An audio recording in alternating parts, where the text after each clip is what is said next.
Hi everyone and welcome back to Summer of Series 11 in Forza Horizon 5. In this video we'll be doing all the PR stunts, the treasure hunt and the photo challenge, and we begin with a brand new river run speed zone which needs to be done in C-Class as all of the PR stunts in the mainland, and the car theme of this week is pre-1970s. So I'm driving this 1969 Toyota 2000 GT with Sainu's tune. And as you can see, the speed zone is pretty relaxed in terms of the road limits, but still be a little bit careful cutting the corners because you may fail it. But otherwise, as long as you accelerate, you almost don't need to brake in this speed zone. You should be fine beating the target by a few kilometers an hour. Now off to the danger sign. We're going to be using exactly the same car because the requirements are the same.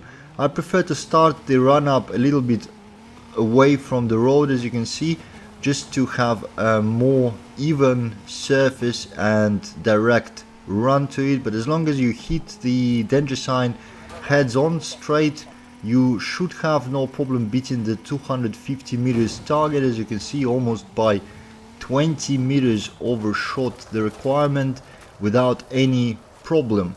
We will now move to the Hot Wheels territory. Now obviously C-Class is not eligible for Hot Wheels, so we will be driving the car from the same era but in B-Class. And as the picture of the PR stunt suggests, to use Lambo Miura, and I like this car. This one is fitted with another tune by Sainu, which seems to be a topic for this week as well. We'll be using his tunes for all of the PR stunts this week. Now, just a little bit of a run up again. You want to start further back and then you should have no issues hitting the required speed. Now, after the treasure hunt, the riddle reads or means that you need to drive 5 miles in 1932 Ford Deluxe. And you really don't want to do it in the stock configuration because that's a D-Class, lower end of the D-Class car.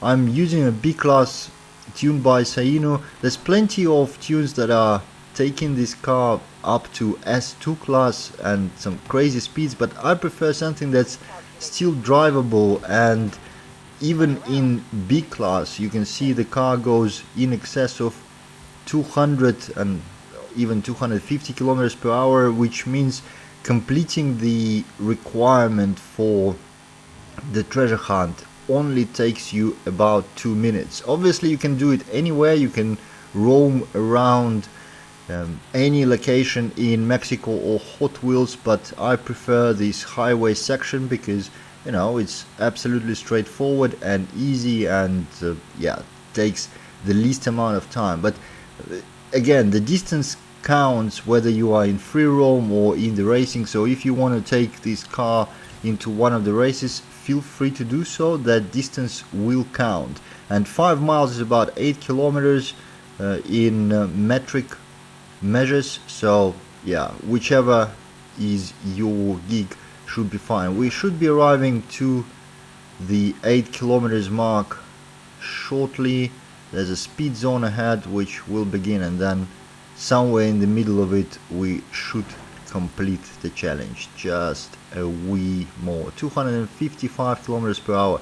I think if somebody told the creators of this car back in 1932 that it can take it to 250 kilometers per hour, they would look at you as crazy. I don't know if it was capable of exceeding 60 kilometers per hour, to be honest. But now we should be completing the queue. Yep, right here. So let's go pick up the chest. The chest is located on the mountain, not far from the big observatory. You want to fast travel about here, and that way you'll pop up looking at those two buildings not far from the observatory, and the chest will be hidden just between these buildings. You will see it momentarily.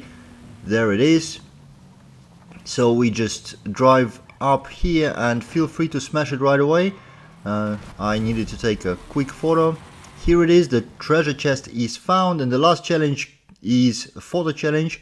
We need to take a picture of this Morris in Ekbalam. So yeah, position anywhere you like, take a snapshot, and there you go. All PR stunts for this week are complete. Thank you for watching. I'll see you in the next one.